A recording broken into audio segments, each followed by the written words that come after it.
Hey everybody, welcome to episode 166 of Tactical Crouch. Kickedtripod here with Yiska and Volamel. It's been a long week. It's been an emotional week for good and bad reasons and all of the above. It's a week and we're 1 month away from Overwatch League.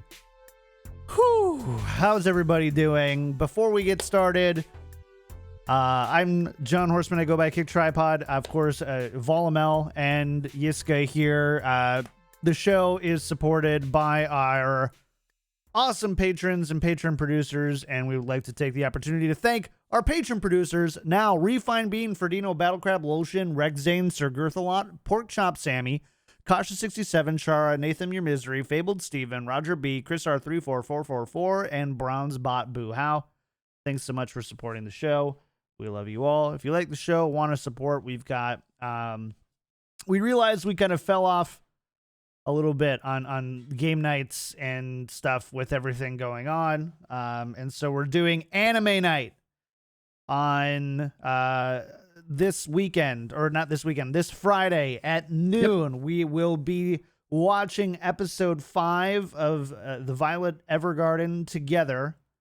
Watch episodes 1 through 4 between now and then if you'd like to come, or just come at all and we'll watch it, we'll discuss it, and then talk about other stuff. Plenty of things will be talk about other stuff, maybe throw on some Jackbox games at the end. Sure. Hang out a bit. It should be fun. Yep. Come hang out for that. You can also check the VOD for all of our episodes on YouTube, youtube.com/tacticalcrouch. Boom. All right. That's it. We've got stuff to talk about today. Yeah, we do. Actually, before we do that, though, I do want to say a lot of people have been asking about our power rankings. They are going to come out. We're going to try to push them as close to the season start as possible. So they're going to be the 2 to 3 weeks before the season starts. We haven't decided if we're going to do 2 weeks of power rankings and then a preseason kickoff and that's it, or if we're just going to do 2 shows of power rankings and that second show will also be the preseason kickoff. We'll figure that out as we go. Yeah, it's definitely not going to be the same as it has been in the past, but I hopefully will be able to introduce less just harping on power rankings and bringing a little bit more to the table. So be on the lookout. Because we don't want you to share it with anybody else. Yeah, it'll be fun. So that's coming up. But we do have a bit of solemn piece of news this week. Blizzard did lay off about 50 employees. Many of those in esports, some of those in Overwatch League, and people who you may have known and seen in chat here. Employees will receive 3 months of severance, health benefits for 1 year. Do I have to say it? I'll say it if you don't want to. And a $200 battle.net gift card. Has to be taxed, by the way. Yep.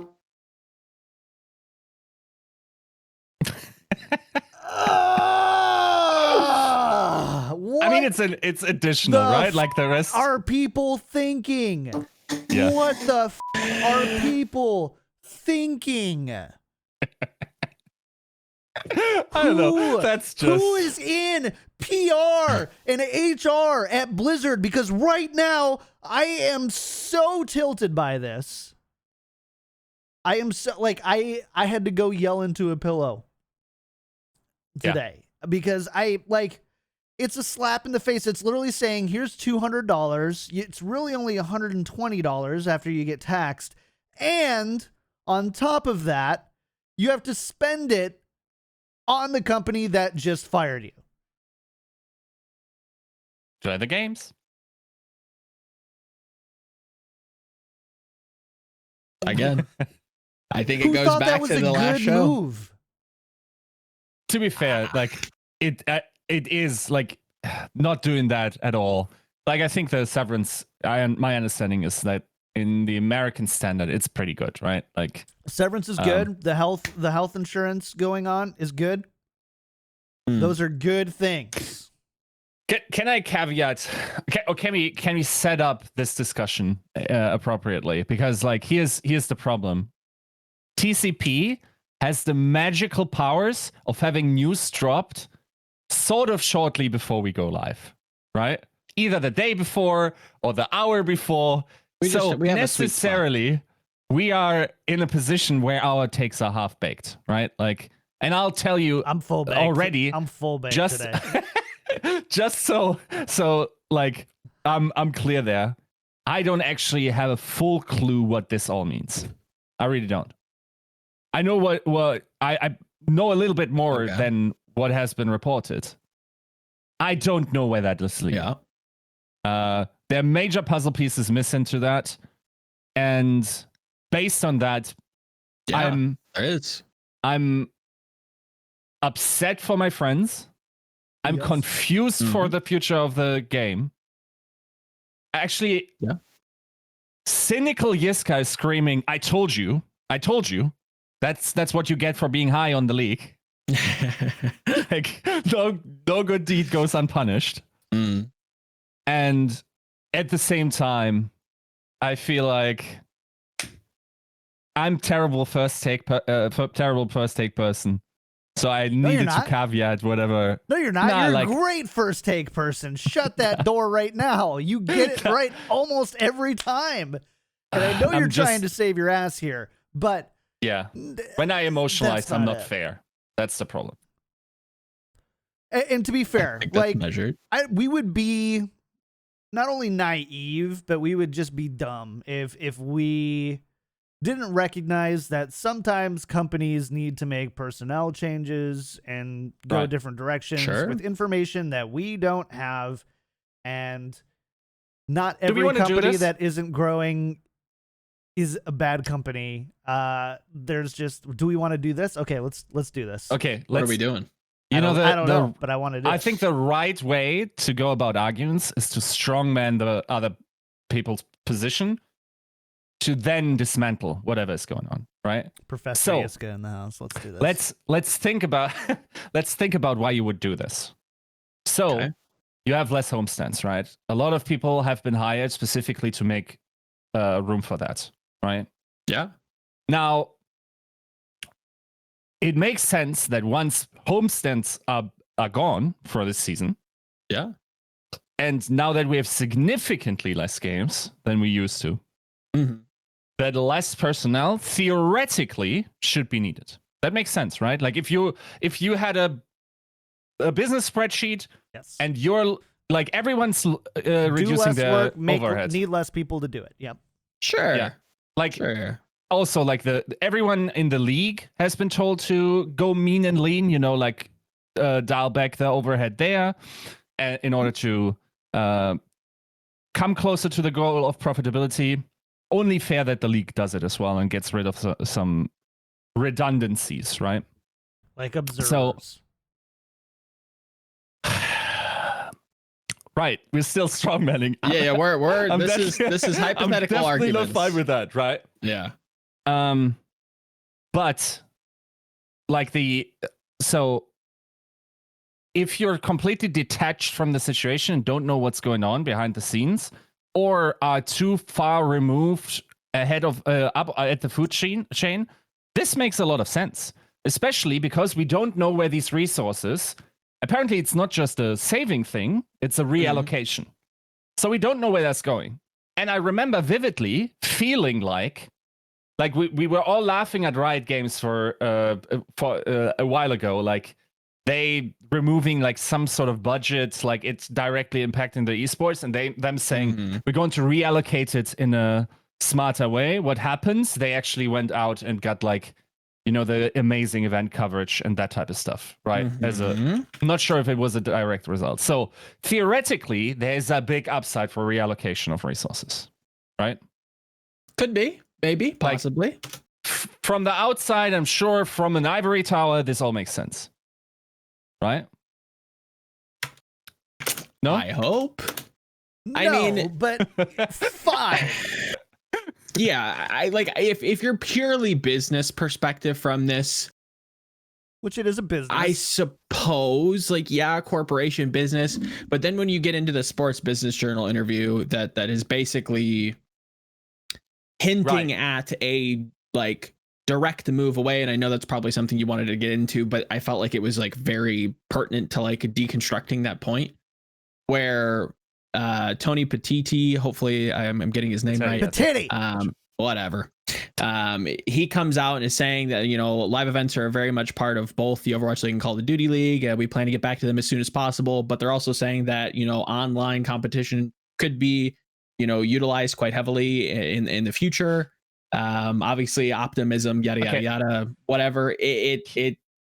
Here's another thing that we need to say in order to strong arm the argument, because homestands, they worked for most teams for the first time. They sold out most. Sure. To my understanding, they did. Some had to adjust prices. Sure. I'm pretty confident that especially those that had like 2 homestands, like Washington Justice, Agreed. They had trouble making it, filling it up. And after 5, freaking now my dude, you're not filling up an arena. Get away from my thing, please. Don't do it. Leave him alone. Oh no, he wants to kill it. Leave him alone. No. Oh no. Oh no. He's attacking it. He's like, what are you? Don't you do it. Oh. I'm yelling. Tony Petiti, with your career. This is the Overwatch League. Oh. And its prospects. Why is it always cats that decide the fate of the Overwatch League? I don't get it. We're just cursed. Cursed by the cat. Sorry, audio listeners. Yeah, for audio listeners, Timo, Mr. Kickedtripod's cat, is attacking what can only be described as the cutest topping of an ice cream cone. Stuffed animal in the background, and is just being generally cute. Timo's glad that he's right. He's that's an omen. Anyways, saved. Yeah. Right. So yes, homestands. I agree that this model that we had of every single Overwatch League match being played offline at a home location, flying around the planet, is not a sustainable business model and not a sustainable state of affair for the players. I disagree. Okay, so I think that having regular season games is what made homestands boring. You see your team play once for no stakes, cool, but I saw my team play once. Why would you go see it again? Right. There's no trophy at the end of the weekend. There's very unlikely hype. I mean, do you remember some of the matches that we had at some of the homestands? Some teams just got screwed.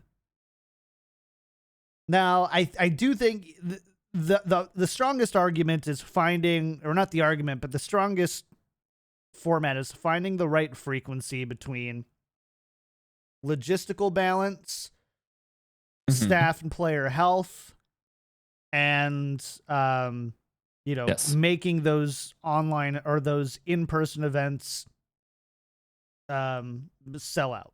Like that's the Venn diagram. We're trying to find the middle piece there. Right. There is something there. Every week, I don't think needs to be a thing, but every 2 weeks, I think is totally feasible. Every 3 weeks, even more feasible. Maybe, yeah.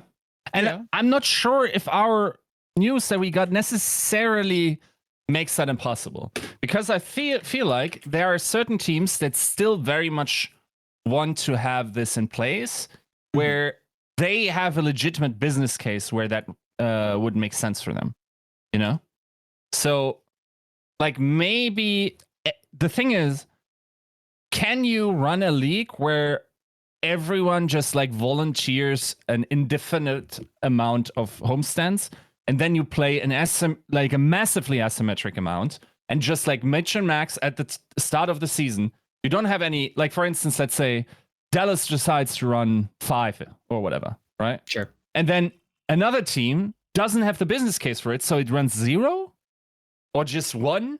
Like, or maybe you need to allocate them based on the proximity and like need to create the league structure around that in terms of like travel. Maybe you push for more relocations of NA franchises to the Asian region in order to have like a even splits 10-10, to have like interdivisional play there.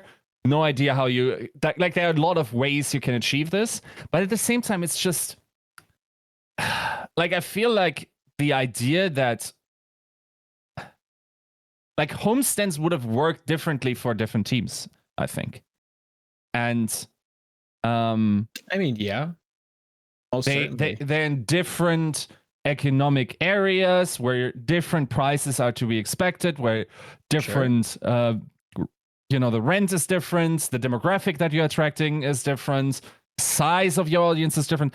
Like, I wonder, I would have loved to see like a business breakdown of the most profitable homestand against the least profitable one. And if they would have to have, or if there could have been efficiency made in order to decrease the overhead or whatever it is, right? But like, I think those numbers would be great to look at. Unfortunately, we had 5, 6, and then the couple in 2019 that I guess you could count. Can't even get the ball rolling down the hill with that. Yeah. Look, the worst part about all of this is, right? I think it must be 5 years since the announcement of the Overwatch League. Maybe it's just 4. Feels like sure. Yeah. I felt like my I told you so dance would feel way more satisfying than it does. It sadly doesn't. Oh. Because you're like Alfred in The Dark Knight. Localization was like from the beginning just like we will never know what we lost by attracting a certain kind of audience yes, we now have an audience that is interested in localization. We're not thinking about the adverse effects of attracting these people and shaping a really weirdly unique community that has also closed the gates on a lot of fandom that could have otherwise been in. And it just doesn't make sense if you want to create the league of the future. It is not in physical space. Like that was my entire idea. It's like people in esports are not location based. And maybe you didn't want agreed. what the Overwatch League likely succeeded is drawing in people that otherwise aren't esports fans, right? Generally, I think like that is like in the breakdown, like we've done a lot for esports in that regard. For the actual esports fan, dude, like nothing. Now the problem with all of this is we have closed so many doors that we could have taken in order to make this like more doable. Like, are you going to be a third-party organizer trying to host events in this game? Like, and probably not, right? These days, not so much. Unless you have a vested interest in that from the get-go, right? Yes, I there's a lot to kind of unpack and tackle. First, kind of doubling back to the reallocation of the budget and, strictly looking at this move as a business, opportunity. You directly compare Riot Games, an actual leader in the esports space, versus Blizzard or Activision Blizzard. Can't leave out the old Activision folks. I think there are two different feelings there. I think there are two different executions there. One has knocked it out of the park. The other has ultimately failed every time it feels like they step their foot in this space. And as the Overwatch League continues to hemorrhage what feels like dollar bills, I do not trust them at this point. I'm going to satiate that cynical Yiska in the back of your mind that is like, aha, I told you so. Yeah, I don't trust them to allocate anything at this point. I think every good person in this company has been completely either thrown through the mud or has just actually just taken the leave and moved elsewhere, probably for the betterment of themselves.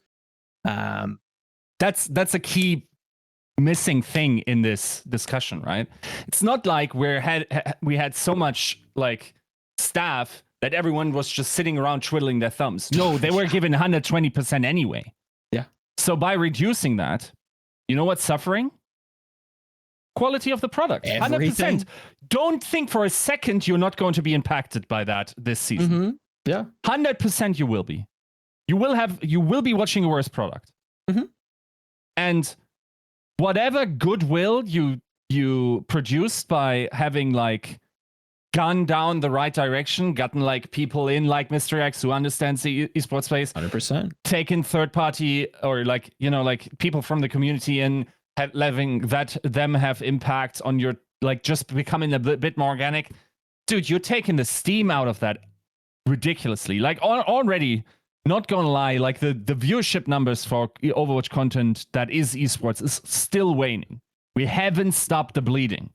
Like, there, at some point, you cannot believably shuffle numbers around in order to demonstrate growth in some regard. Like, once again, like it doesn't come as a shock for people that thought about it, but like, for instance, I did an interview with Alan, the Overwatch League caster, and he said like the viewership numbers for like the growth is good, but the game is not doing well in comparison. It's just like that they have a ton of audience, and of course necessarily like that growth would be happening in that regard, right? So I don't know, like it's we're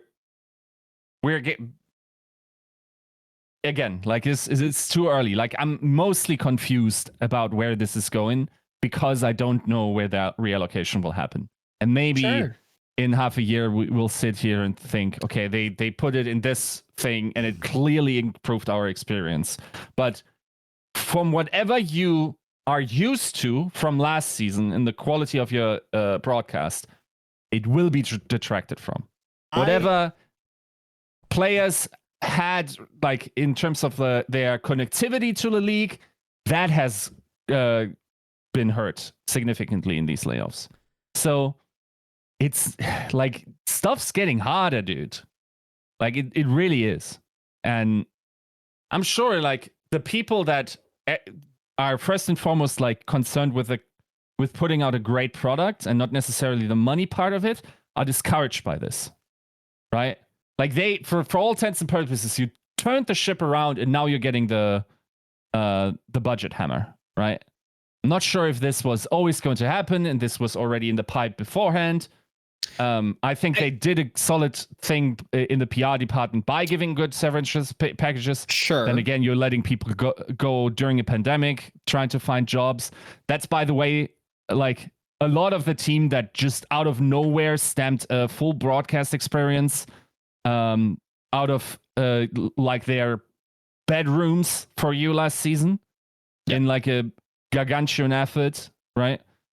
Like everyone involved there, from producers to ops to team ops to league ops, like it's just, dude, like, man, did that take steam out of my engine. Like, unreal. Sorry, I'm arguing in chat. My big kind of point, another just kind of thing that I'm hung up on is, again, for me, it always comes back to the vision. And it's obviously, you know, I think the Sports Business Journal interview with Mr. Petiti kind of dances around the shift in exactly what the Overwatch League is going to be moving forward, going Big into PR Overwatch mistake, 2. by the way. Fair. And I think that's always that always kind of was the problem after Nate left. And it seems like he was like the big architect for the league in general. So after somebody that influential leaves and more people who I would trust to know and understand and get esports also leave, the vision argument only continues to get worse and worse and worse. It's it's a problem that only is exacerbating itself. I don't know that it always had to happen, but I think it's been kind of written in the sand for a long time, and we're getting the serious repercussions of it now. And like Yiska is saying, like, there's a part of me that wants to look back at this in a year's time and go, we see tangible growth. We see exactly where these resources were allocated differently. We see the vision change. It's very clear now exactly what they want this to be, what the game's going to be for Overwatch 2. But I feel like we've been saying that for about 5 years now, and we still haven't seen anything. So I have 2 points to make. Number one, have you seen the Simpsons episode of the monorail episode? No. Monorail salesman comes in, sells Springfield on this big, awesome, state-of-the-art monorail. Okay. They sing a song about it. It's iconic. Go ahead and Google the Simpsons monorail episode song, and you'll have a great one. Everyone's excited about it, and then it falls apart, deteriorates, breaks, and then like now it's a joke for seasons to come. There's just broken down pieces of the monorail Just everywhere. Okay. The Simpsons.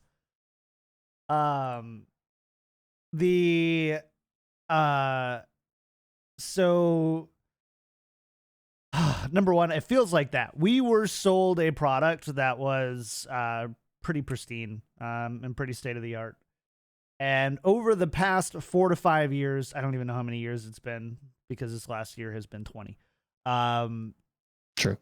Over the past 4 to 5 years, it's been all about tightening the belt every single time. Lower overhead, higher prices. It's been squeezing. And I don't think that this is an Overwatch League thing. I think this is an Activision thing. I think Blizzard set out to do Overwatch League the Blizzard way. I think Activision set out to do Overwatch League the Activision way. And in that, we lost what we were promised. We were promised an international league, localized teams, localized LAN games. And ultimately, we've been, there's ways in which we are no better than any, like, Valorant circuit tournament that lasts a month. A couple weeks of seedings, then you do a tournament at the end of the thing for prize pool. Yeah. That's what the Overwatch League is now, except that third-party tournament organizers aren't involved.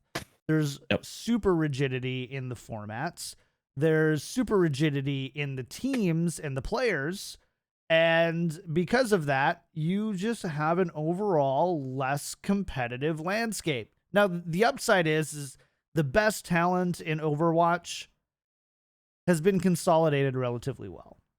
But it, I think, really removes the ability for young people to make a name for themselves. I feel like we're losing the Crusher 99 dream. Oh, I hate to break it. I feel like that's been dead for months.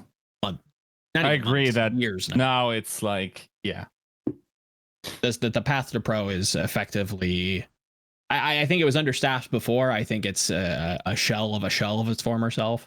That needs a whole redesign and repurposing. It really is dire straits, and it feels like, again, we've been saying that we've been grasping at straws to be positive, and this is just another nail just sticking out of whatever you want to call the Overwatch League at this point. It's rough. It's like John's saying, and hopefully I'm understanding the message correctly. You bring people in with this vision that this is going to be this localized, semi, sports-like league, bringing in people from outside of esports, non-endemics, into paying attention to this. And we have people in chat, celebrating the localization, saying, look, I wasn't a big fan of esports before this. I came in with the NYXL, or like, I'm from Atlanta, so, I got to, support the Atlanta FaZe and Call of Duty and the Reign and whatnot. And that's done good. That's done some good for a lot of people, bringing them in, and maybe they've, found enjoyment elsewhere in esports. That's great.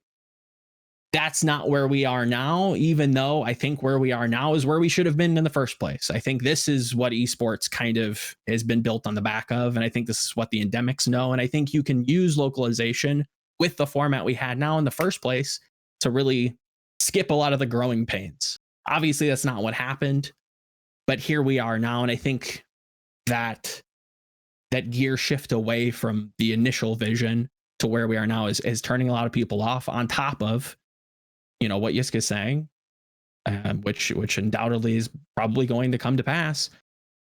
Layoffs don't necessarily bode well to a refined and tightened product. Let's not mince words. The loss of observers will probably make this much more difficult. I can't imagine that there's going to be a ton of content. So hope you were looking forward to that. Prize pool money is down over $1 million year over year as well. Yeah, it's another symptom of a continued tightening of this game. But this is kind of where I sympathize with Yiska's kind of confusion. It's like, okay, what are you going to do? It's obvious that you want to change the league. You want to change exactly what this is supposed to be. So what else are you going to do about it? Where's the grand scheme? Where's the plan? Where's the puppeteer at the top? Where is this headed?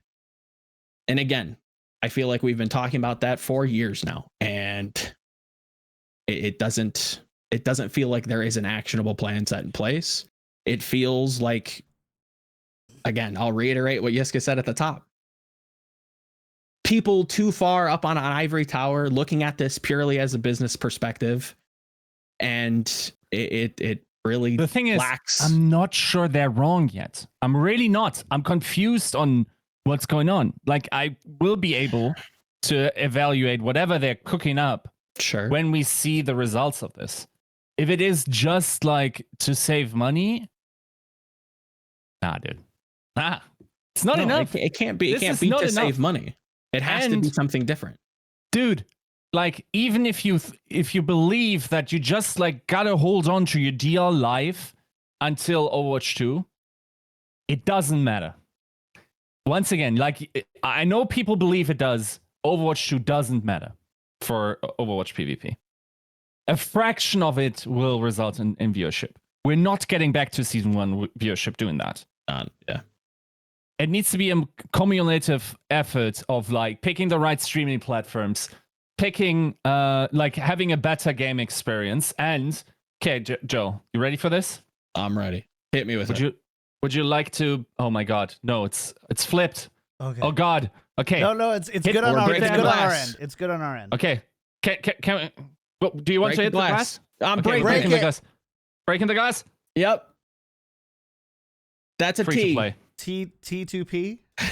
Free to play. That's an F. What are you talking about? That's an F. I don't know how you write what F kind in of Germany, T's but do I have that thing here? I don't know how to cross what kind T's. of F's have a little baby T that you combined a baby T, a lowercase t, and a capital T in one? Oh, you're trying to phase about up this one? Yeah. This little tail here?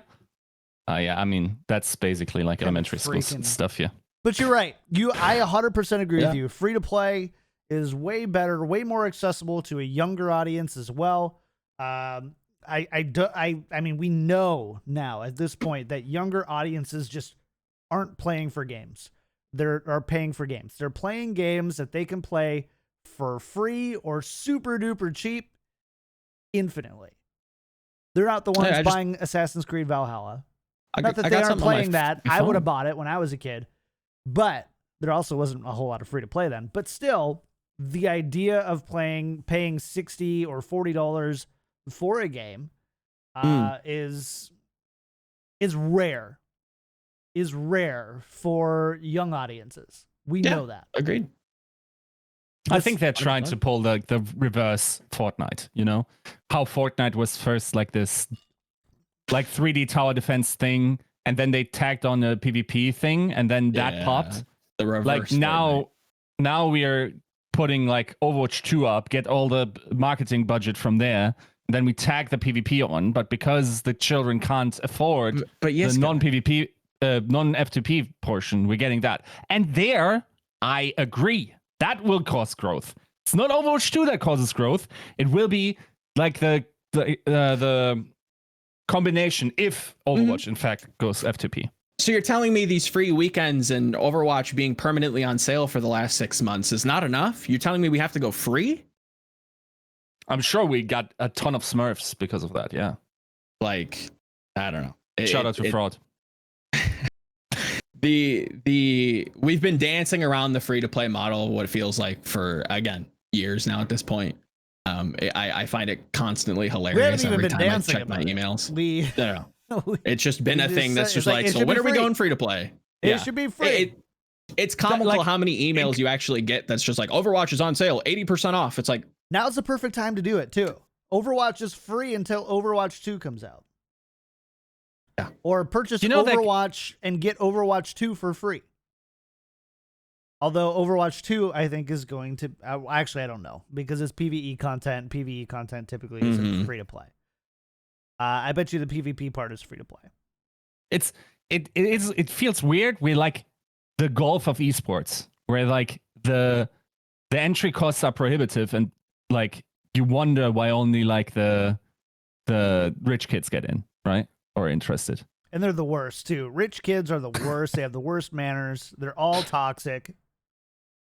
Yeah. Chances are, chat, that you have that you could have been a golf player instead.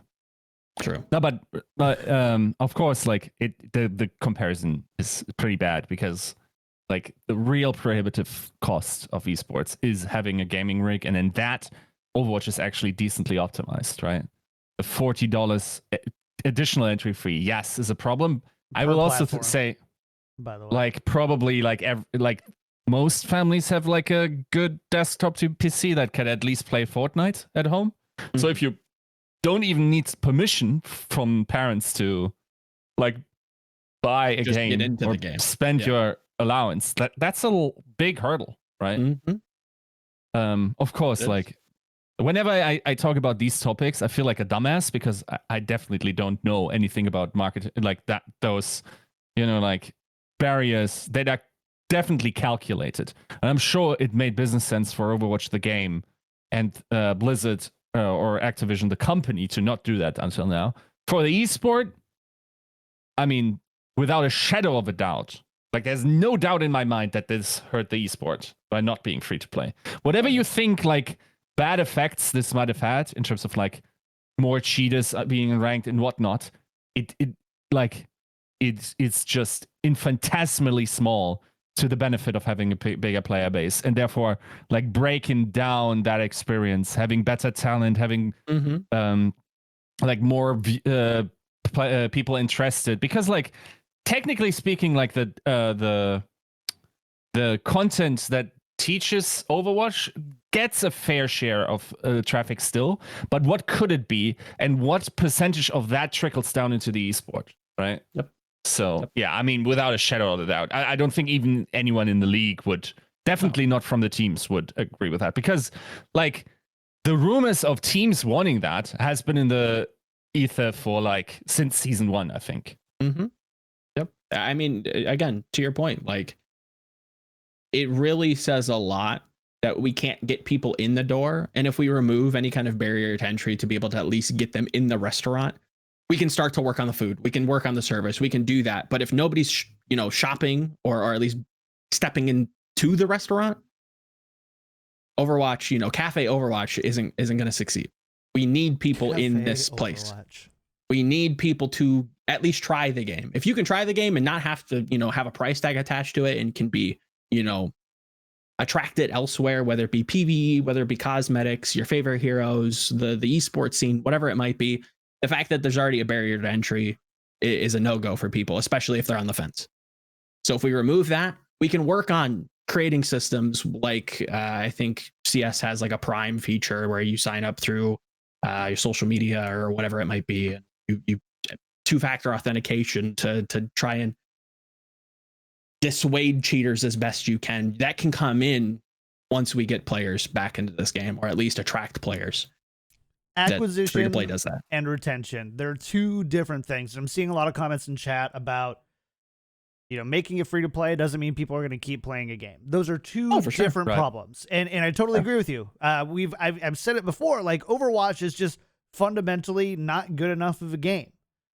But by reducing, so you ever get an itch to play a bad game? Like a game that you had some fond memories of? Overwatch, exactly. I mean, honestly, I'll be frank. For me, it's Hearthstone.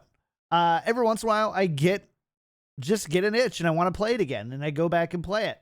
When you have no barriers to entry, makes it really, like then you work on retention. Then you work on how do we make the game better so people stay playing our game or spend money on our game. And they're two different things. So again, it's totally fine. And you point out a right thing. Like if you fix retention, but the barrier is too high to get in because people aren't paying for games nearly as much as they used to be. Well, they are, but in different ways. You still haven't solved the problem. At the same time, if you don't address acquisition, and acquisition addressing is super easy. You can, complain about the systems and you'd be right all the time, but those solutions are not straightforward. The solution to acquiring new people to play your game is to remove the only barrier people have to acquiring your game, and that is making it free to play. And then the other thing would be then, making it available on more platforms. That one is a lot more complicated, but removing a paywall is super straightforward and easy. And we talk about this all the time is, some progress is better than no progress here, especially as we go into a pretty shitty 2021 from what we're hearing.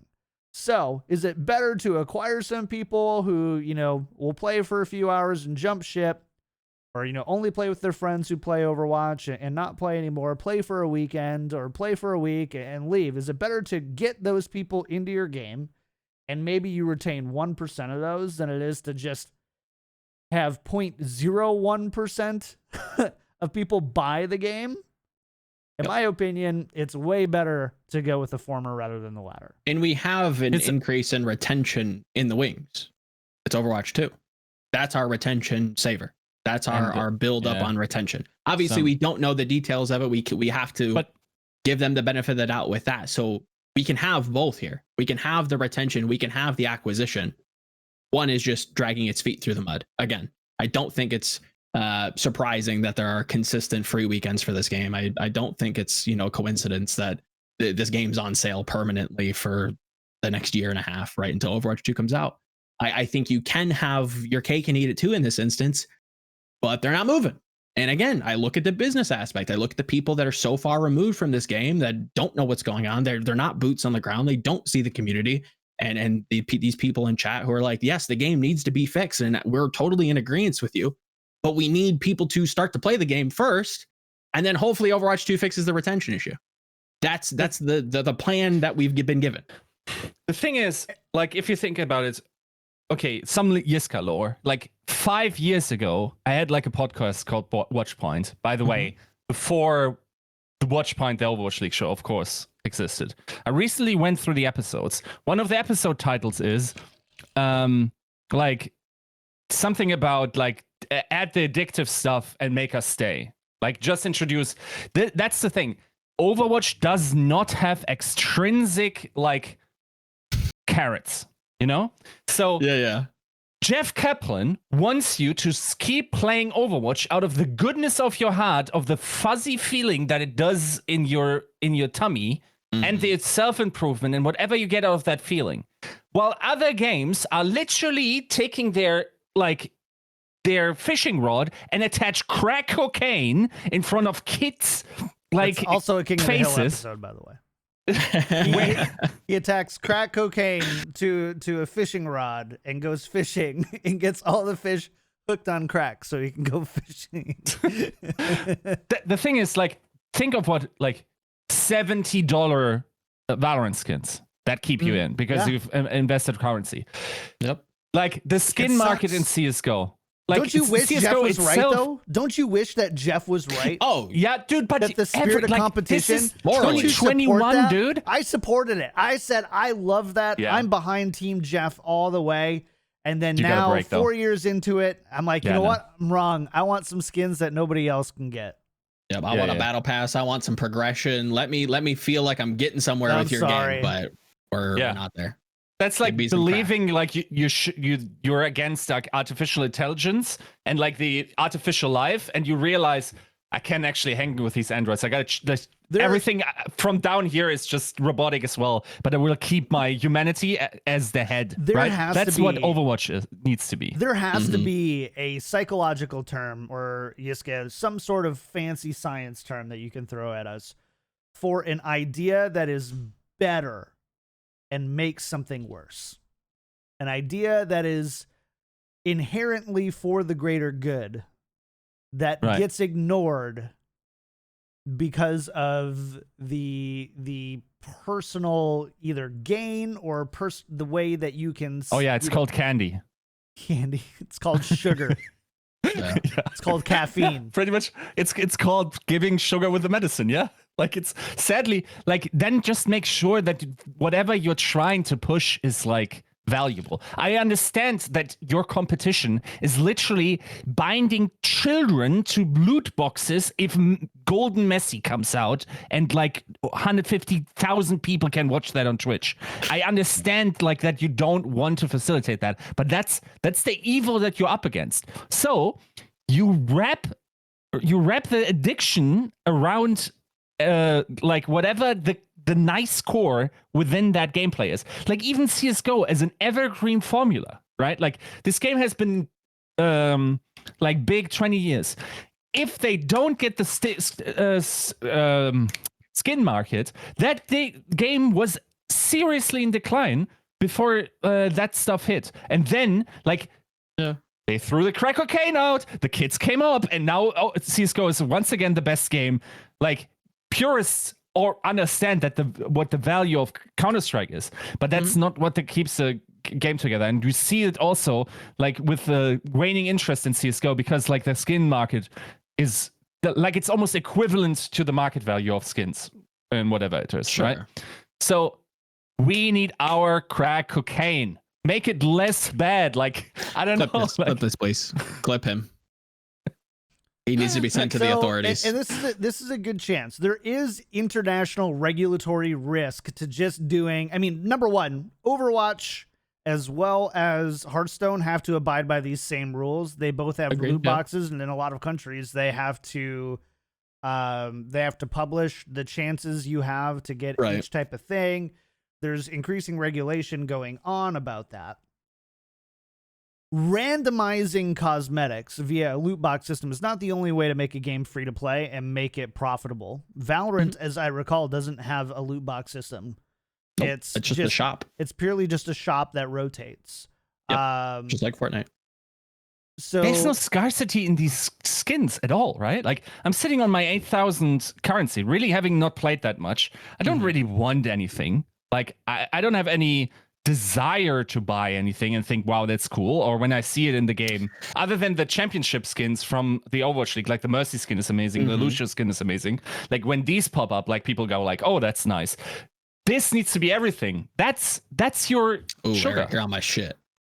That's my shit right there. If you can like hyper like inflate skins or like just crack them out, like because Fortnite kind of has this where there's a few skins that have only shown up in the shop once or twice in the matter of years, right? Since it's been out. I think it's the skeleton one. I think was one of the plead things. Ignorance. Which is super rare. It's not even that great of a skin, but because it's so rare, there it is. People like, oh shit, the skeleton skins in the shop, go. Like it's immediate flood on social media. People are like, oh yeah, Fortnite. It that alone does something to people, right? Like the rarity in games, whether it's skins or you can do all kinds of stuff with it, and you're seeing it constantly with like the card game like renaissance, NFTs. I'm gonna feign a little bit ignorance on that, but it feels like it's meant to be rare. It's meant to be sought out after. You're the sole owner of this one piece of whatever digital art it is, right? Like it's about being special in that way. Mhm. And you get a weird dopamine shot of that. And I think Valorant does it in different ways where there is a progression system. So you feel like you're at least getting something out of every time you log into the game. Overwatch doesn't have that. There's nothing to unlock. There's no heroes to unlock. There's no skins. Okay, great. I can grind some gold. There daily quest anymore. Like you log in, you play, and you're like, wow, that was irritating. I played an Anubis map where my ball one trick and my Torb one trick had a screaming match. Yeah, great time. Love that. So thing is, like, I wish everything was like Overwatch, right?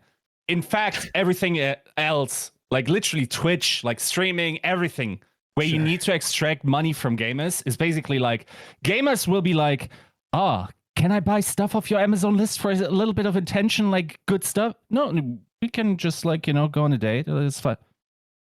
No, I don't want that. Not sure if that you understood where that. I get what you're saying. Sure. Yeah, like going after this. I can't say the S word, I think, on here anymore. So it's thirsty people. Yeah. Like the dehydrated folk. It is unfortunately the state of affairs with everything, how you extract currency from, like, it's almost baked into the economy now for everything that's, and it makes sense to, like, ethically, I agree. If you pay upfront for a game, you shouldn't be paying for much more content. Agreed. Doesn't say FIFA, where the purchase of the game, which is, by the way, AAA title price every time, like, the company EA now makes more money off the loot boxes than from the actual game. Yes, that's ratchet. Absolutely is. You don't need to be this hard, but you need to, like, adjust a little bit. Apple makes more money off of other app subscriptions, of like people paying money to buy a subscription in their store, than they ever did on the iPod. Yeah, that's wild to me. It's crazy. I think it might also, up until recently, the same was for the iPad. I know Apple, just like the App Store services revenue is just through the roof of people just being willing, and it sucks. And like, I don't want to be this way. I don't want but I can't help myself. I don't want the more expensive option. You ever, like, there's always a cheap option for everything. And obviously, look around here, I don't choose the cheap options nearly enough. And I should be happy with that. And I can get comparable quality, and I can do whatever. And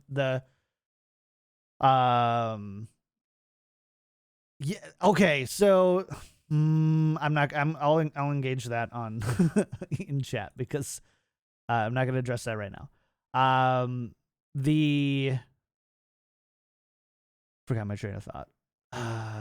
You buy expensive things. But this is kind of I buy expensive things. It's not in my best interest to not get the Kirkland brand and instead get Nike. Right. But I do. But you do. And you feel good for it, right? It's fun. It's fun to buy designer stuff and have that, boost, whether it be social or, aesthetic. It's, I wish we weren't that way. I wish, everybody could be, like Yiska said, Overwatch and just be about personal growth and have a weird kind of martial arts aspect to it. The beauty of kind of fighting games in that way. They're fun to think about, but when you actually get into it, it's a lot more reflective and real than maybe you expected. Right. It's a fun thought to be like, oh yeah, I'm gonna learn this character and I'm gonna, really test myself and I'm gonna get good at this. Oh, I'm gonna go smoke crack. Bye. Like, it's a fun thought, but once you actually get into it, you have to have both. And I think Blizzard can do it responsibly somewhere in the middle. I think that there is a middle ground between $50 skins and open marketplaces, and then the same vanilla skins for 5 years, where I now have over 80 loot boxes that I just don't even open because it makes my chat tilted when they see 80 unopened loot boxes, because I have all the skins I want. Right. And I don't even play that much. I think progression is that balancing act. That's where I think things need to be a little bit more innovative, whether like it's what you get from a progression, what you're progressing into, how how that impacts you as a player. I think that's that morally sound balance where it isn't just like, hey, you like spending money? Well, don't I have a deal for you? Like it feels less scummy where it's like, you put time into a game, here's an apt reward. Here's some achievements, here's some rewards for those achievements. There's things that you can actively pursue. That is just time into the game instead of just money thrown at a screen and an immediate dopamine hit. That's where I go, ew, that feels like crack. I want a carrot. I want something in front of me that I can chase and pursue and feel rewarded for doing. I think they already kind of do this with WoW very well. I just shocked that Overwatch hasn't seen that same treatment, and hopefully it does in Overwatch 2, but hopefully they have a lot on their plate with that game. It's ridiculous, but we're gonna close the conversation on this, and then we're gonna talk about some of the other esports stuff. But there's one thing I want to add. We're not advocating to put heroes behind a paywall. No. Overwatch doesn't work that way. You can't do it. Maybe on the PvE side, there's a way that you unlock certain heroes, but on the PvP side, everybody needs to be working with the same pool. Agreed. It's just, and I'm not the least bit worried about Blizzard being able to notice that. Yep. No, you like, it's not even just the resources that you invest in it. You also should reward status for having, like, we're not doing that either. We're not giving people like a crown for being number one. You get a spray. You get a spray that nobody sees. Nobody gives a shit about sprays. Let's nobody gets their extrinsic like back scratched in terms of like why they're bringing it there. Now, if you ask yourself, how we once again ended up at this point where like we go from like people in the esports scene being laid off to the game, it's very easy. The game needs to be figured out. It's like everything can be atrocious. If the game is amazing, you will have an esport.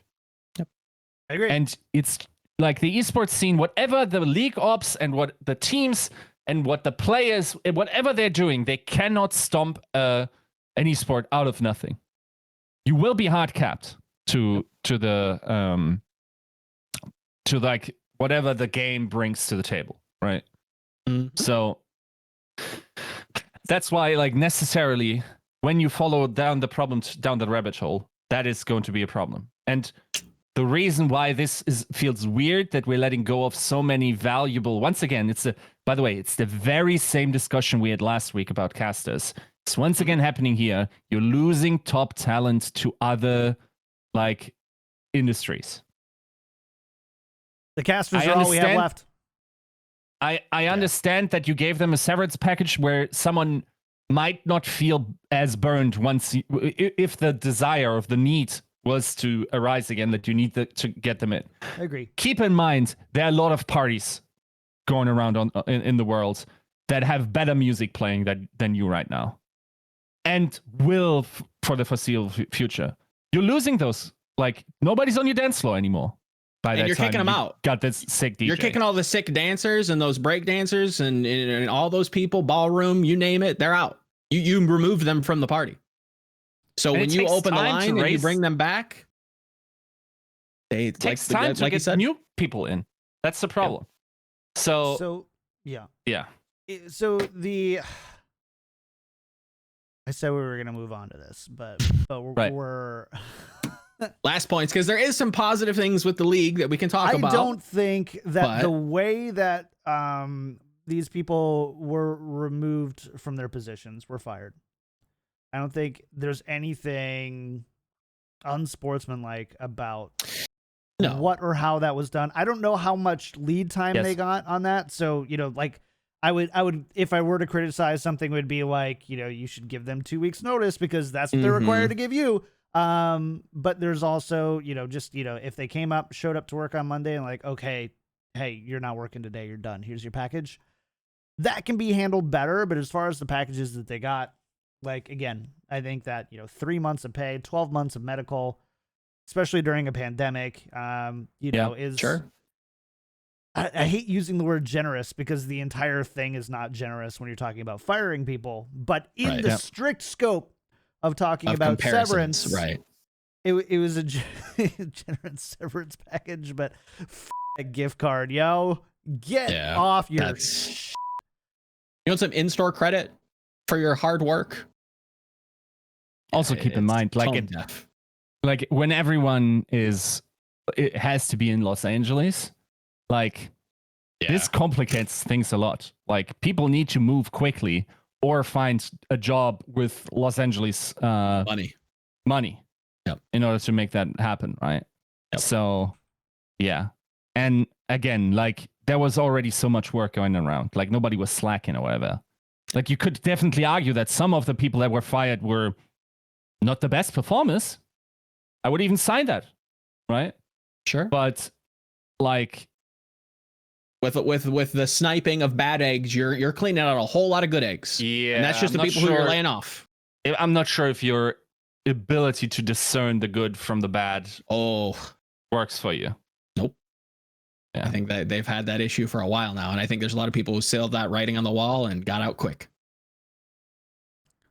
Let's go to Philly. Let's go to Philly. Let's go to Finally, Philly. something Let's talk about good to some talk good about. news. Yes. So, hey, guess what? Rascal found a home. It's the Philadelphia Fusion. I don't know. I'm going to give that one a... That's a clap. That's a clap. Thank God we didn't lose him. It's bad enough that Libero hasn't found a home. At least Rascal, who is increasingly becoming more beloved by the community, has found a home, and one that will benefit from him. I won't say he needs him, but I think, with somebody of Rascal's talents, he'll probably benefit anybody in the league. I think with the bi-monthly hero pool format, Rascal will see play time on this team more than likely, and will probably benefit them. It's a great signing. I love it. I consistently am impressed with the resources that Fusion has to operate with. And I wrote it in an article. I think they've won the offseason, and I don't think it's close. I think Yiska kind of take delayed on this. I'll give you credit where credit's due with take delay, as much as you apply it to some things that I don't know if I'd necessarily give you, but you said it with 9K and you're right entirely through and through. So hats off to you. Philly is scary, scary beast. Now the problem, of course, with all of this is that, like, Rascal is my assumption, not 100%, but I feel safe enough to speculate on it. Rascal is in because Eco is out, right? In terms of outside of Korea. Yeah. Right. So in that, it's already very interesting that this had to happen in order for Rascal to find a job. I will also say, like, it is unfortunate. At the same time, not gonna lie, dude, like, even at the time that Fusion decided they were going to Korea, I think immigration lawyers could have told you that was going to be a challenging deal. Yeah, sure. Now you can't foresee, like, whatever is going on with Britain, and also, like, your problems are really, like, diverse in terms, as diverse as your team is, basically, with, like, Israel and whatnot. Like, I would have thought, like, if he's home, he would even be vaccinated fully. I'm not sure what EKO that is. Not sure what the status is there, but this is, like, personally, like, you guys know that I think highly of Rascal, even though it has been hammered into me from the league to not think as highly of him, right? Now, I still think, in essence, this really, like, will once again contribute. Like, it can only help the Fusion to have a wider roster. It will be interesting to see what happens if they are once again all in one location. That works. Who's playing then and who's playing what, right? Sure. I think, for instance, a team like the Fusion probably had that choice before between Rascal and Ikyo. And I think their initial decision is quite clear. Sure. And this was plan B, right? Mm-hmm. Now, plan B doesn't necessarily mean that they think Rascal is a worse player. It just means they think it's a worse deal, right? Yeah. Could also be that just same. a value of evaluation. Right. So it will be hard. Like that region is hard, dude. Like, yes, I will say, by the way, like, just burn my power rankings from December about Asia, because like I would have lost to coin flip probably in hindsight. Like, it's actually ridiculous how different people are now playing. And I guess, like, do you want to transition directly into the scrim NYXL against Guangzhou on Friday? Or do you have anything else to say about Rascal? I think I've said my piece on Philly and Rascal. It's definitely a team that, again, I think it's a super team. I think this continuously points me in that direction. They again consistently surprise me with how much resources they can actually spend on this game. And I echo your point with the cost effectiveness evaluation of signing Rascal for, X amount. Is he really going to provide more value than EQO, who we kind of trust and have always kind of worked with? And we know he's a known quantity Rascal coming into the league. We know his track record, but we've never worked with him directly. Is that necessarily worth it? No. Revisit the conversation. Okay, maybe we want to pursue that. I think it's pretty much laid out there. John, any opinions on Rascal with Philly? My only question was, what do you think took so long for Rascal, arguably one of the biggest, if not the biggest name on the free agent list? What took a team so long to pick up Rascal? Oh, I wonder if he still wants to do it. I wonder if that was a question on his end, where it's just like, do I really is it worth my time? Can somebody make it worth my time?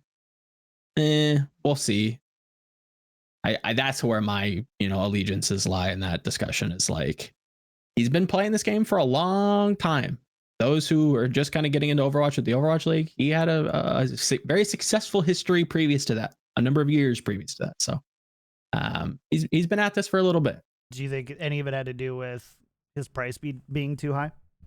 I do. I think, somebody had to make the deal sweet if he was going to continue to do it. But I think that, again, stems from not the drive. I still think he wanted to compete, if I had to guess. And again, I'm projecting from like tidbits I hear from a stream every once in a while, or a clip I see. But it's got to take its toll. Again, what more does he have to compete?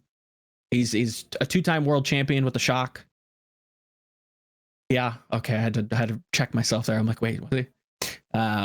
There's what more does he have to chase? He's been in this game since Apex Season 1. He saw Evermore, Mr. 5K. He played alongside him and fed with him. He played Sombra and did well, right? What else does he have to prove to people? So somebody had to sweeten the deal, and it sounds like Philly, met him where he was. Yeah. Fair enough. Or something budged, right? Maybe he, really kind of decided, has that itch. Okay, you know what? I'll budge and sign with you. Maybe it's vice versa. It's difficult to say, but I think that's at least where my speculation lies, is kind of motivational factors. Maybe not as driven, feels aggressive, but again, a long career behind him, and what more does he have to prove, really? I mean, there's also something to be said about knowing your value, so to speak, with believing you have a certain value and the market disagreeing, right? Mm-hmm. Whether you want to call that pricing yourself out of the market or knowing what you're worth is like up to the observer, I think. Depends on whose side you're on. Yeah, right. Who's asking? Or how good you think Rascal is, or what he brings to your brand, right? Sure. Yeah. Cool. So, okay. Yeah. Scrim? Scrim? Open scrim? NYXL Guangzhou? Oh, I just wanted to ask you really quick before we do that. Yeah. Because I want the scrim. Yeah, I want that. But ONS, presumably coming back to Overwatch League. Yeah. Okay. Where do you think they end up? Yeah. What is your opinion, Yiska? Because obviously you're a little bit more connected. Is that... Okay? I have zero juice on this. Okay. I don't even know if it is Overwatch where he's staying. Could be Valorant, right? If Keep he in goes mind Valorant, that my understanding do. is that he had an active contract with a Shock. Mm-hmm. So the only way to not have to play out an active contract is to retire, so to speak. Yeah. And if he was to play somewhere, then he would probably have to be paid a buyout, I think. Yeah. Unless the Shock budges on that, right? Yeah. They kind of waive it, right? Right. So that really depends. Like, again, no juice here. This is just like my speculation, which is why I think it's more likely to be Valorant than because I'm not sure if it's. Oh, I'm getting hot under the collar. Stop saying that V word. Woo! Please, Like, I've been dipping my toes in a Korean Valorant, and if On shows up on the team, boy howdy, am I gonna be big excited. Yeah, I mean, there's also the world where he joins like just a bad Asia team, and then we're feeling bad again. Zero juice, but bad Asia team. There's none of those. Come on now. Come on now. I mean, I'm not saying like once again. I actually don't know. I haven't kept up. I'm on vacation. If you had to place him, open my DMs at the moment. If you had to place him, where would you like him? If he stays with Overwatch, I have a team that jumps out to me. If you need time. Oh, I say Toronto Defiant 100%. No, I know that's gonna make John's eyes roll so far in the back of his head. Agilities is already throwing away his career by going to the Defiant as a streamer. Defiant, dude. Oh. I really struggle with seeing Logic's play. I'm kind of doubling back on my Paris argument previously, but this is even more of an egregious case where it's like, are you telling me that an entire Korean team is going to learn English for one player, two players if you count Beast? I really question that, or if that's feasible in the future. So we assume he has a visa, right? I'm not even assuming that. I'm just going no rules, no holds barred, right. Place him wherever. Okay. So you're just like playing a dream little scenario. Dream house. Yes. Right.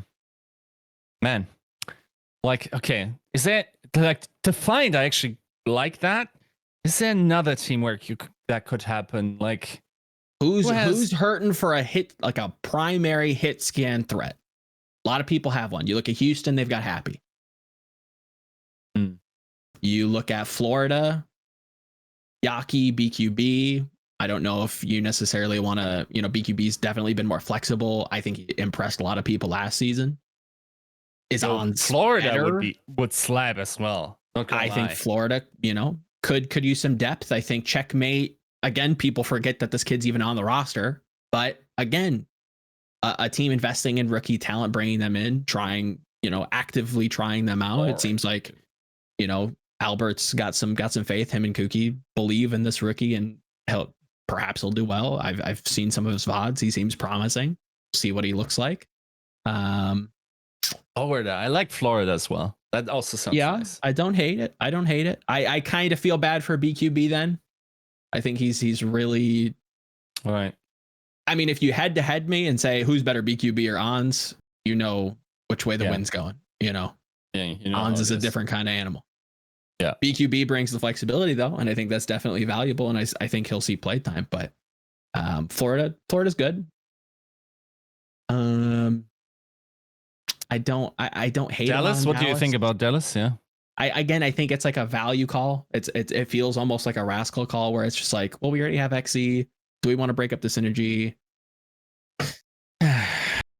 I feel like I could place him better. I like him on Toronto more. I like him on Florida a whole lot more than Dallas. I think Dallas need a different player.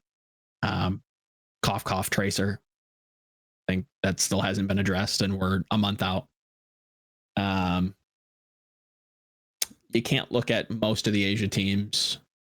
I wouldn't even hate like going like goodbye Jerry and get him on Justice. Wouldn't hate that. I wouldn't hate that either. Not even gonna lie. At some point, like it's an embarrassment of riches, but I mean, they're already getting at that point, and it's crazy how many people, like the swaths of people that you have to fight through to like try to claim that Justice is a good team this season. Like, it is crazy the takes I'm seeing with Justice. Have you seen this lineup?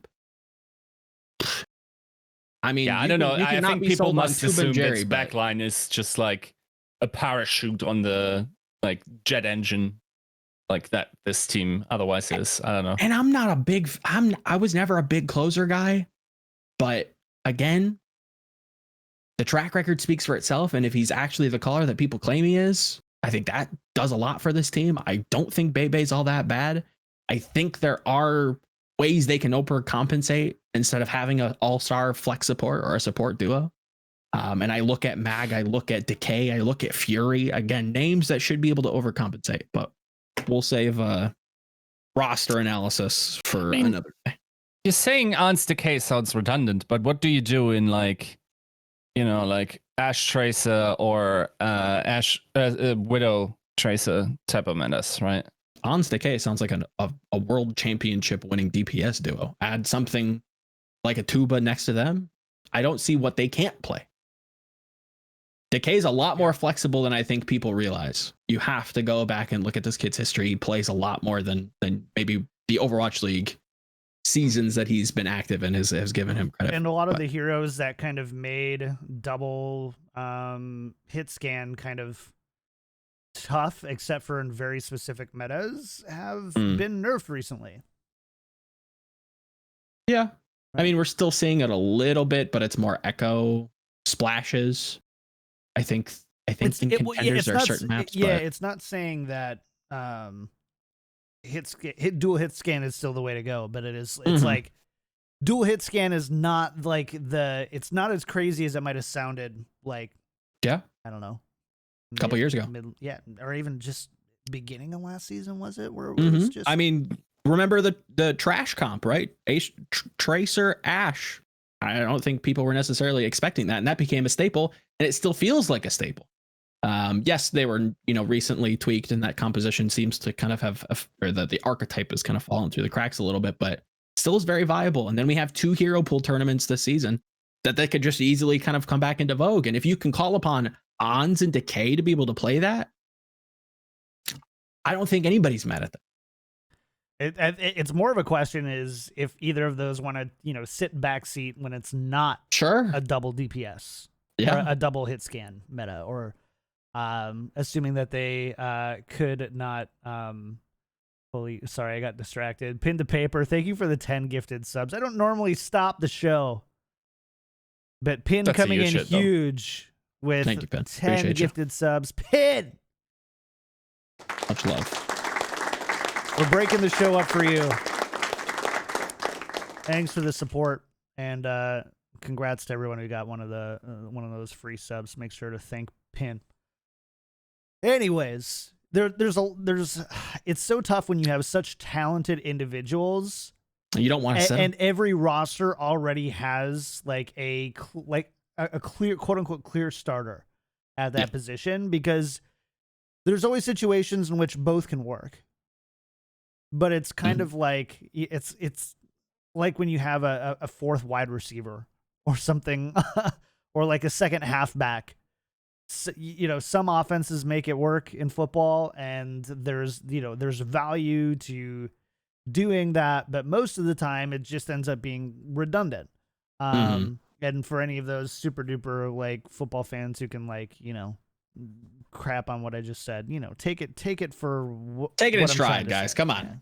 Yeah, we're an esports podcast. We're not, meat sports. Anyways, so that's Ons. I do want to, we have to wrap up soon, but Mayhem. I'm trying to bait some scrim juice. Okay, yeah. Let's talk about that first. I think the scrim bucks is open. Hopefully, knock Yiska. So ring. Right.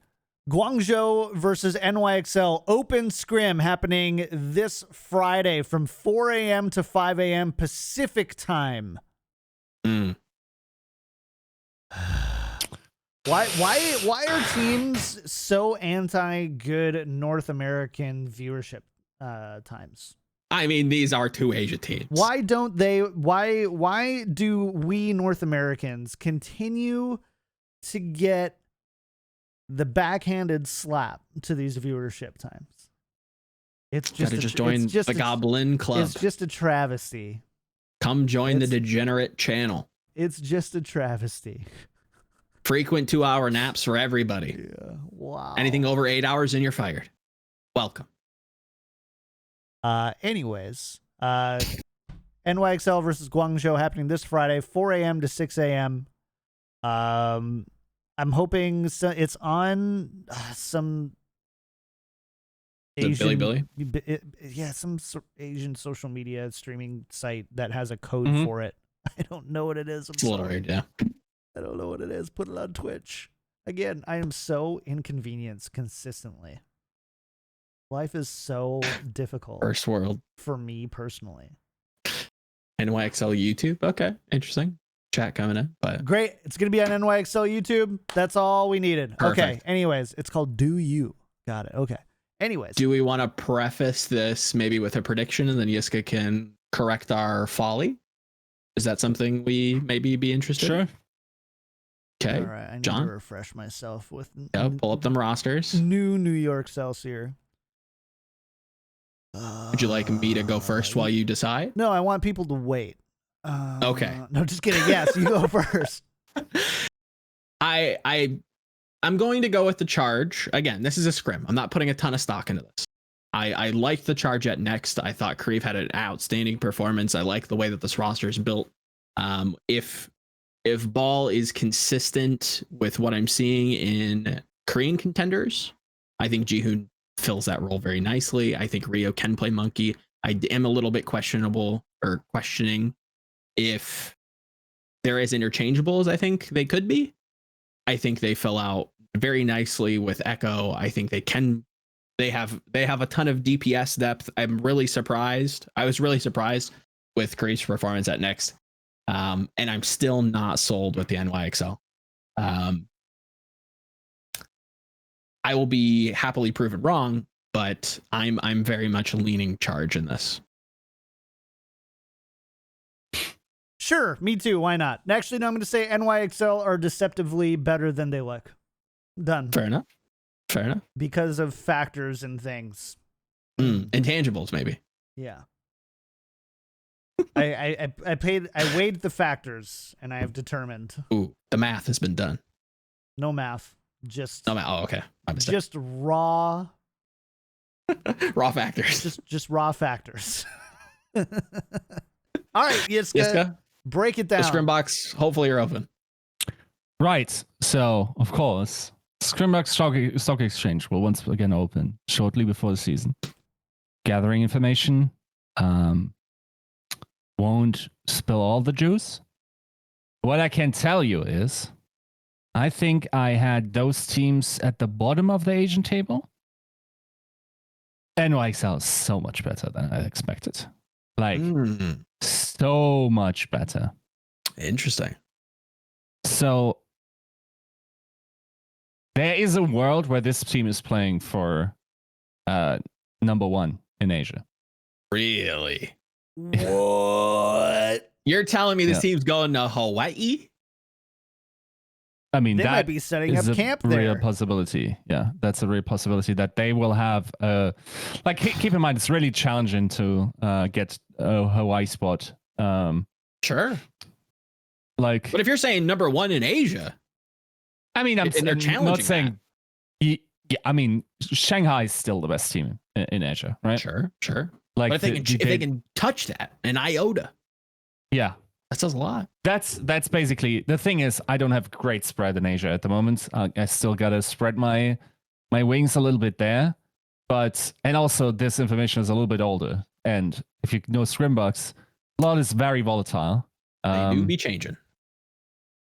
But yes, like they're definitely not a bottom tier team for sure. I would be very surprised if we saw them there, even if you don't think Scrimbox mean nothing. Like it's very rarely the case that a team wins as many scrims and then is actually the worst in the league. Like not even Houston was like this. Not even Atlanta. Right. They still beat a bunch of teams, right? Like yes, that's a harder region, and a smaller region at that. But yeah, like is that narrative firmly in place in your mind?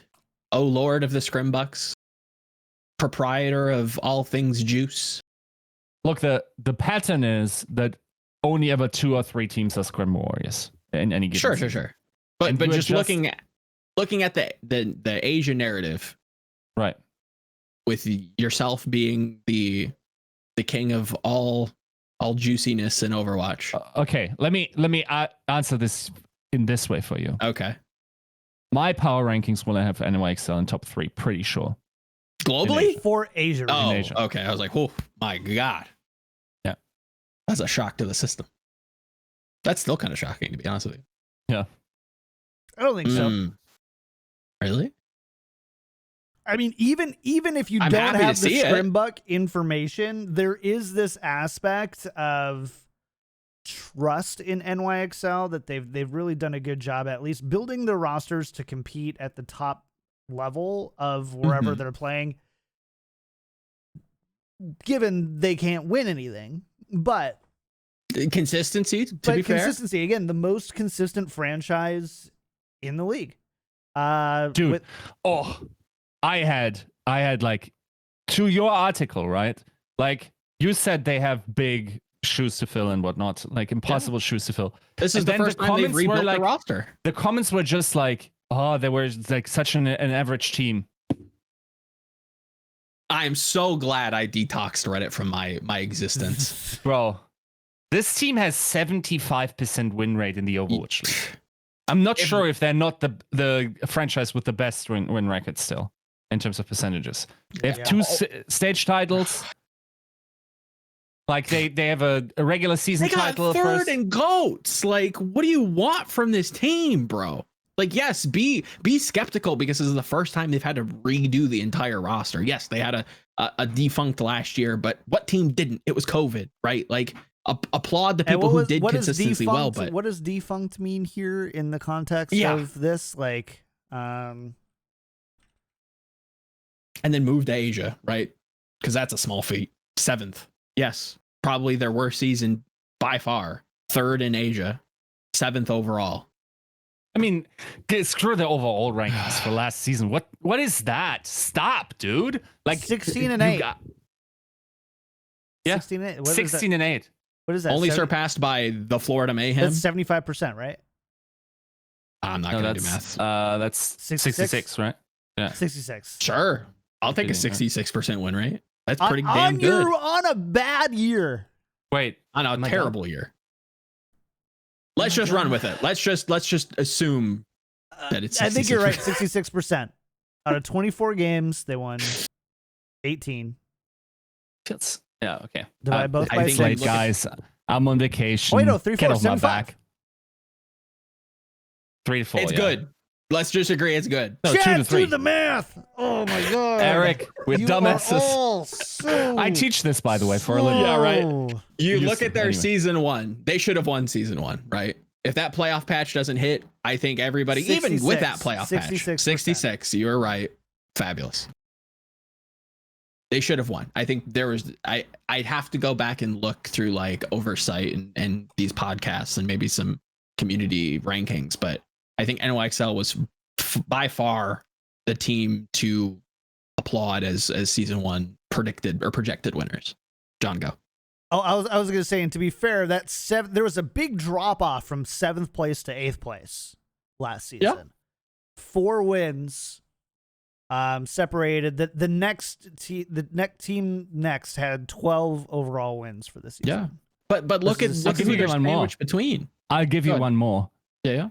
You are high on life if you don't think NYXL hasn't been the second most successful franchise in the Overwatch League. Oh yeah, they're killing the game everywhere. Which organization would even be up there? Philly. Philly had a grand finals season 1. Yeah, and then pretty incredible season 3. Yeah, not season 2 though. Not season 2, not nearly as consistent. I will not say that. I would say that you can make the argument between a grand finals season 1 finish and as strong of a season as they had in season 3. that those on top of what did they actually do in season 2? I don't even know. It was pretty like middle of the pack. Like I think that was they 11th, 12th. Flanked out of play-ins, right? Yeah. Yeah, they finished 15 and 13, -3 map differential. Again, not great, definitely not consistent, but combined with basically 2 deep playoff appearances in the other 2, that has to mean something against a team that does great in the regular season and has something like a 35% win rate in playoffs. Scenarios. Here's the thing, though. NYXL has at least won something in the Overwatch League. Namely, 2 stage titles. That's true. Philly hasn't done one shit yet. Like, they've gotten close, especially and we all versus remember NYXL. those stage titles. I mean, yeah, they mean something. I wish we did. Yeah. Well, that's the thing, right? So something. I think that we're on the right track, and just like, hey, number one, stop naming them after months. Name them after things. Name them after teams. Name them after players. Yeah. Name them after. Make every. I almost after said, what a host says on the Tactical Crouch podcast, and then actually call it June Joust. Yeah, right. Call it the Tactical Crouch Invitational. Bring in 10 people, and then every year or whatever, or every 2 years, you redo the Tactical Crouch Invitational. Anyways, we're not going on that tangent today, but my point being is, I think that you can make an argument that Philly is up there and deceptively up there. But in terms of performance, I would agree. That's just me playing devil's advocate to NYXL, who is a team that I dearly, dearly love. I personally value consistency over a season, even in the season where Philly got high up there. They were very close to not even making it to playoffs, right? Like they barely, like London in season 1. Yeah. Right? They barely got in. The whole season 1 playoff and the teams that we saw there and all that kind of stuff, I think is just it's interesting how the further away from season 1 we get, the less we remember the circumstances for which everything kind of happened. But and at the same time, how little analytically it seems to matter to make your point. Like, I don't care. 2nd place, Overwatch League. Sorry, dude. Anyways, so you're saying NYXL here pretty handily in terms of the scrim results. I mean, the question is, how hard do you go? I think charge is not too terrible. Isn't that the question for everything? How hard to go? How hard do you go? Right. Yes. It's just, how hard do you go? I'm a softie.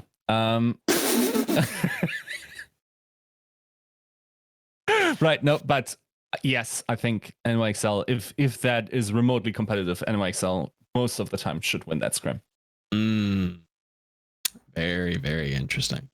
I think that'll say a lot when it comes to power rankings. I have been working on mine. It's difficult to come to a conclusion, so graphics are hard to make. And if NYXL performs well, this is going to be even more difficult. So, boy howdies. But we don't put any stock in show matches. Remember, it's Yiska's rule.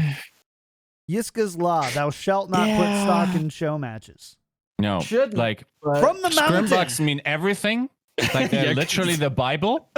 But official matches before the Overwatch League are thrown. Trash, garbage. Always. Yep. I mean, Soul did play the entire Soul match against Justice without Prophet, and did give a little side eye there. I think you can judge Justice in a vacuum a little bit. Wouldn't put a ton of weight on it, but I think it should put some doubters to rest. But I wouldn't discredit Soul for not playing their best player and maybe the GOAT. The Animaniac says, if Scrimbucks mattered, Houston would have been great. And all I have to say to you is Houston was great. In scrims. I mean, again, they were great. They're great somewhere. Define greatness. Define greatness. I'd rather be great in scrims than not be great at all. That's all I'm saying. Yes. So we do have one more thing to talk about that we need to get out of here ASAP. Yes. Coming up this weekend as well on March 20th, which I believe is Saturday, We have the Mayhem Spring Classic. 8 teams in a double elimination format. Matches will be played in a 1-3, with the grand finals being a 1-4. Map is picked by the higher seeded team. Control, escort, hybrid, start over. Invited teams include the American Tornado, Ardor, Dark Mode NA, Obey Alliance. I didn't even know Obey was in Overwatch. So go ahead. Odyssey, Revival with LH Cloudy coming in on that one. I think Pascal's on that one too, aren't they? Sparkle Academy and Susanoo. Or Susanoo.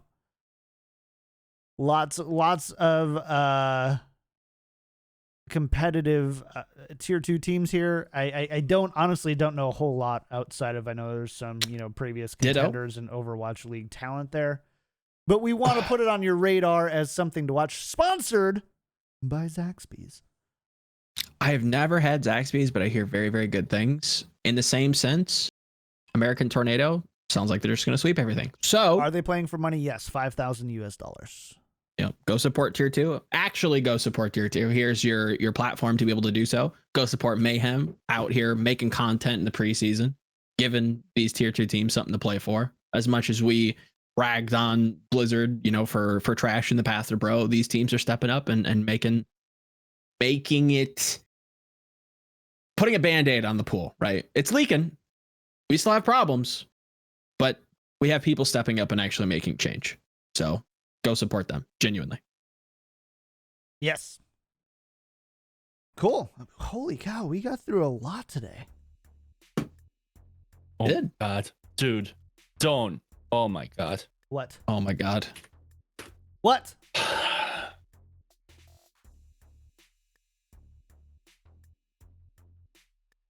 Lovely. Oh, so Esports Observer. We're not going into this. We're going to just leave this bomb here. Esports Observer has just posted an article that we haven't read yet, but this is just the tweet text. A corporate behavior watchdog and investment group, CTW Investment Group, has called out Activision Blizzard CEO Bobby Kotick for taking out a $200 million bonus amidst company layoffs. $200 million. Bear in mind, if you take the original 10 franchises, or was it 12? The original 12 franchises and their buy-ins, that total would be $240 million.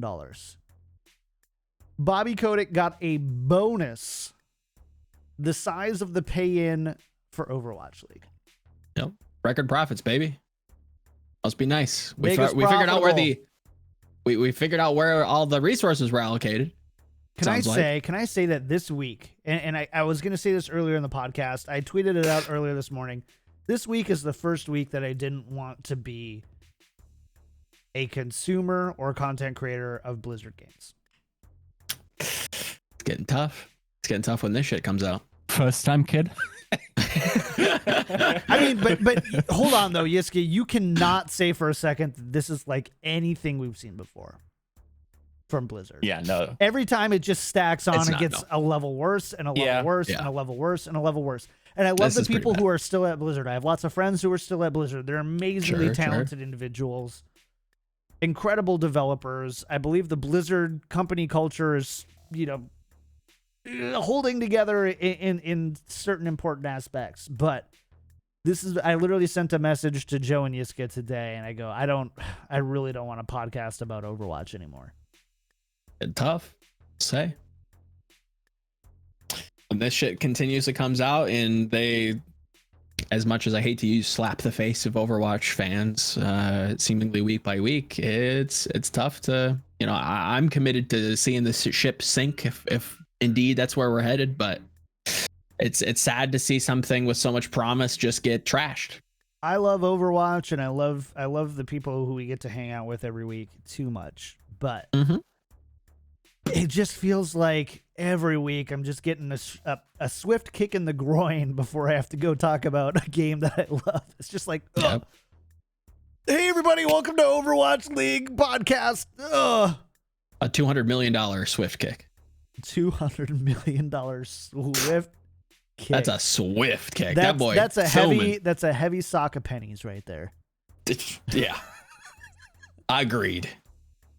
Yeah. Anyways, record profits again that could float whatever project they wanted in esports. It's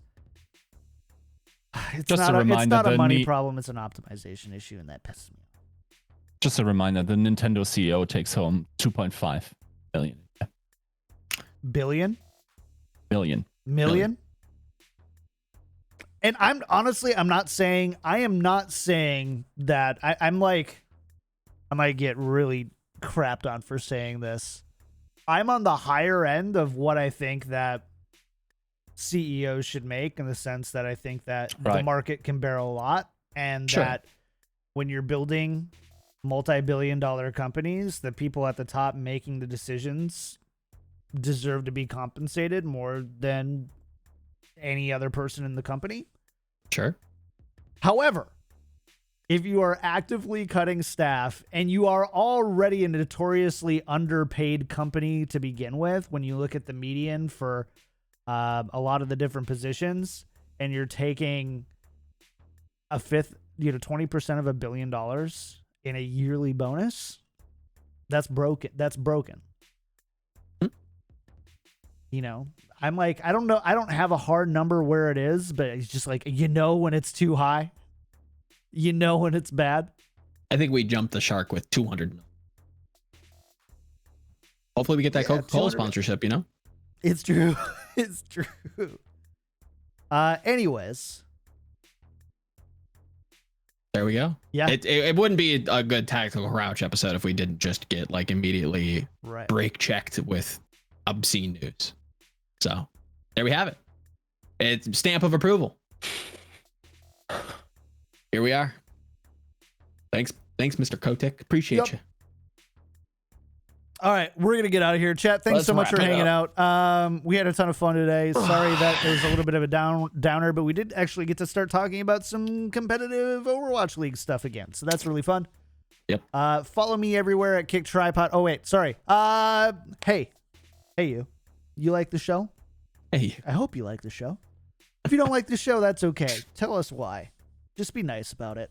But if you do like the show and you want to support, there's a couple great ways to do that. The first one is to support us on Patreon. Our show is almost exclusively supported on Patreon. It's the best way to support the show because over 90% of the money that you send to Patreon gets sent straight to creators. So if you want to support us, go to patreon.com/tacticalcrouch. It's a monthly thing, so you can give. Some people are like, I'm gonna only subscribe for 1 month and give you $25, and that's great. Some people are like, you know what, I'm gonna do $5 a month or $3 a month. That's totally cool. We have some great perks that we're gonna be delivering on, including Anime Night on May 19th at noon Pacific time. We're gonna be watching the 5th episode of The Violet Evergarden after we watched the previous 4 on our own. So make sure to watch episodes 1 through 4. Otherwise, you may not be as clued in on the conversation. And then afterwards, I have a feeling that we'll end up throwing up some games or something like that. Yeah. So if you like the show, go to patreon.com/tacticalcrouch. We have lots of great tiers, and it's a great way to support the creators you love. A lot of the creators that you love are probably on Patreon, and they maybe don't talk about it a lot, or they do talk about it a lot. Support them. It's a great way to do that. Otherwise, leave a sub right here at twitch.tv/Kickedtripod. And we had quite a few people do that today, including Sad Albatross and Boohow, and then Pin to Paper coming in with the 10 gifted subs today. Thank you so much. 10 bones. Big ones. Last but not least, we do want to thank our patron producers who are exceptional at supporting us and supporting the show. Thank you for doing so. We're getting into the Overwatch League season, and this show gets hella fun. Yes. And it couldn't be done without our patron producers: Refined Bean, Fredino, Battlecrab, Lotion, Rex Zane, Sir Girthalot, Pork Chop Sammy, Kasha67, Shara Picasso, Nathan Your Misery, Fabled Steven, Roger B, Chris R3444, Bronzebot Boohow. Sorry, headphone users. Sometimes you just got to roll with it. Yeah, Voice cracks I mean- once, make it intentional. True. Fair. Anyways, yeah, our Patreon puberty producers. Oof. Anyways, thank you so much for supporting the show, Patreon producers. If you want to support the show and you're like, I can't support you with anything money wise, we totally get it. Subscribe to YouTube, youtube.com/tacticalcrouch. Subscribe on Twitch, twitch.tv/Kickedtripod. And I mean follow, not subscribe. Follow us on Twitter. Leave a 5-star iTunes review. All that stuff is a great way to support for absolutely free. Otherwise, just join us. Discord.me/tacticalcrouch. Join us and join the conversation there. It's just great to have a community of people who love esports and gaming and the show. Yeah. So join us for that. Okay, guys, shout outs for the week. Where can people find you? Yiska, let's go with you first. I'm off this week, but we scheduled some good stuff for you. Friday, 6 p.m. GMT. Always got Do times. the calculations, because I'm not going to do that for you, because time zones are switched up and the Europeans are currently confused why we started an hour early. Yeah, we do that thing where we're 2 Americans are hours. confused. So just like put 6 p.m. GMT into your converter, Tasmo Part 2, and that's the juicy one about season, like from season 2 into season 4, what Fuel fans can expect, why they chose to go down that route, what they thought about the previous seasons and whatnot. Fabulous. Cool. Joe, what about you? I've got some interviews cooking as well. I'm going to be speaking with head coach Flubby from the Vancouver Titans coming up here shortly within the next couple days. Got an interview with Reprise in the books. That should be coming out sometime soon. And if you're into Valorant, definitely come ponder over on GG Recon. And if you're interested in Korean Valorant, got some spice for you there. And yeah, some analysis. So if you're into that, come check us out. Dope. As for me, you can find me everywhere at Kickedtripod, except for YouTube. You can find me at youtube.com/Kickedtripodyt. Not a whole lot going on. Work is getting really busy, and for the next 4 or so months, you may see me kind of in and out and missing some more stuff than I normally would as things get really busy at work. So I just wanted to put that out there ahead of time, but love you all. Thanks to everyone who we hit 666 subscribers on the YouTube. So no more. Oh, No more thanks. or please, or less. 111 more for the Lord. All right. Chat, we're going to go ahead and get out of here. Thanks so much for hanging out. We'll see you next time. Bye.